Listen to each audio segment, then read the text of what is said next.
The singer was seen late last week, walking down an LA street in only cowboy boots and underwear. That was a terrifying last 4 days. He's going to get the help that he needs. Robert Stafford has been there since the beginning, from Lil Nas X's bedroom recordings in Atlanta. He's watched the industry chew up artists and spit them out, but he never thought it would come for his son like this. And then came the visit, face to face, no cameras, no red carpets, just a father and a son, separated by bulletproof glass.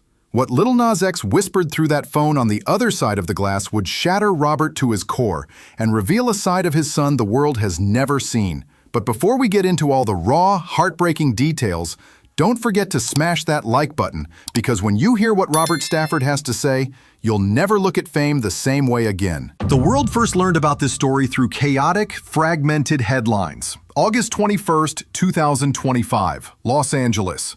Witnesses describe a surreal scene. Lil Nas X, nearly naked, stumbling erratically in the street. Police arrive, attempting to de-escalate. In seconds, it turns into a confrontation. He charges. Officers restrain him. He's arrested. 4 felony charges, including assault on a police officer, are filed. The footage spreads online within hours. Twitter explodes. Instagram floods with memes. TikTok churns out theories and edits. Most people see just the sensational clip. Few ask the harder questions. What led to this? What's going on behind the scenes? Who's helping him through it? For Robert Stafford, there's no need for speculation. He knows the truth because he's been watching his son's emotional walls crumble for months. Robert Stafford isn't just Lil Nas X's dad. He was already living and breathing music. A gospel singer from Georgia, he built a life around faith, discipline, and a belief that dreams meant nothing without hard work. Montero Hill, the boy we now know as Lil Nas X, grew up in this environment. He wasn't a wild child. He wasn't handed anything. He spent hours in his room experimenting with beats, writing lyrics, and tinkering with sounds on a beat-up second-hand computer. Stafford described his son's breakdown as the ultimate price of fame. He emphasized that the music industry can feel like a drug. Once you hit the high of success, you're always chasing that peak again, and that chase can come at a heavy cost. Robert told NBC Connecticut, "The industry is a beast. I've seen it take people down. I didn't want that for him." That wasn't just a warning, it was a prophecy.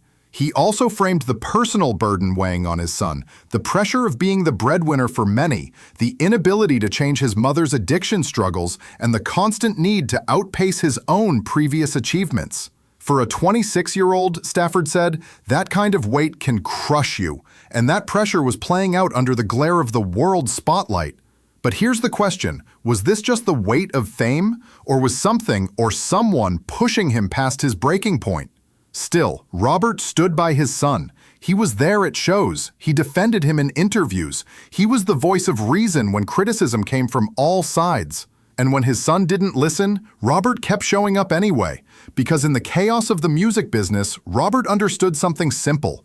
When the crowds vanish, all an artist has left is family.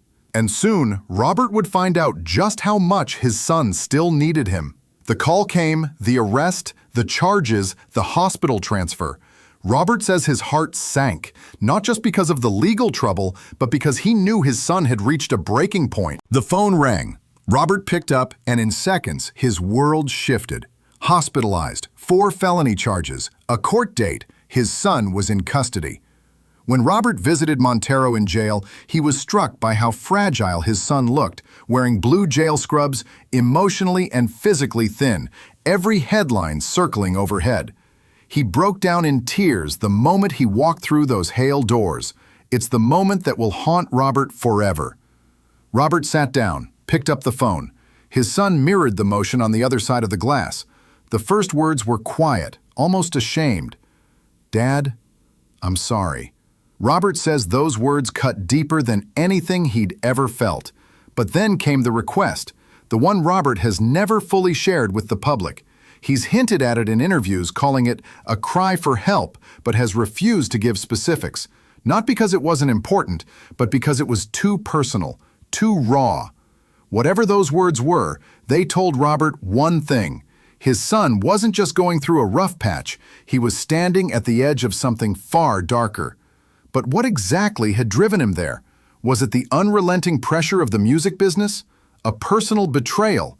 Or something the public hasn't even heard about yet? For the rest of that visit, Robert tried to anchor him, reminding him of his worth beyond the charts, beyond the tours, beyond the image. Before leaving, he made a promise. "We're going to get through this. I'm not leaving you." And Robert meant it. But staying by his son's side meant going public with a truth most celebrity families keep locked away. In the days after the visit, Robert went public. He gave interviews, posted online, and spoke directly to Lil Nas X's fans, pleading with them to see the human being, not just the headlines. From Billboard's report, Robert said, "My son is under a lot of pressure. This industry, it's not what it looks like on Instagram." But here's where the questions start piling up. Who or what was putting that pressure on him? Was it management? Friends? The media? Or was it something deeper? A personal struggle no chart position could fix. Robert called for compassion, not just from fans, but from the music industry itself. He urged the people around his son to stop pushing him for chart success at the expense of his mental well-being. Robert also revealed the emotional toll this has taken on their family. Lil Nas X's younger relatives are confused, worried, and hurt by the public judgment. But Robert refuses to let shame win. He's vowed to stand by his son, no matter what the outcome of the trial or the headlines may be. The legal case is still unfolding. The charges are serious. But for Robert, the fight isn't just in court. It's in his son's heart and mind. He's been attending court hearings, visiting regularly, and working with people he trusts to make sure his son gets mental health support. From Daily Mail's coverage, Robert described this moment as the hardest test of my faith. He believes this is a turning point, not just for Lil Nas X's career, but for his life. Robert's mission now is clear. Keep his son alive, healthy, and grounded, no matter how ugly the headlines get. Fame gave Lil Nas X the world, but it almost took him away from the people who love him most. Robert Stafford isn't fighting for a superstar. He's fighting for Montero, the boy he raised, the son he refuses to give up on. And maybe, just maybe, this is the wake-up call that could save him. But here's the question when the cameras fade, when the news cycle moves on, and when the music industry turns its gaze to the next big thing. Who will be there to pick up the pieces? For Robert Stafford, the answer is simple. He will. Always. And if you want to see how this story unfolds, make sure you smash that like button, subscribe to the channel, and click the notification bell so you don't miss the next update. Because trust me, this is far from over.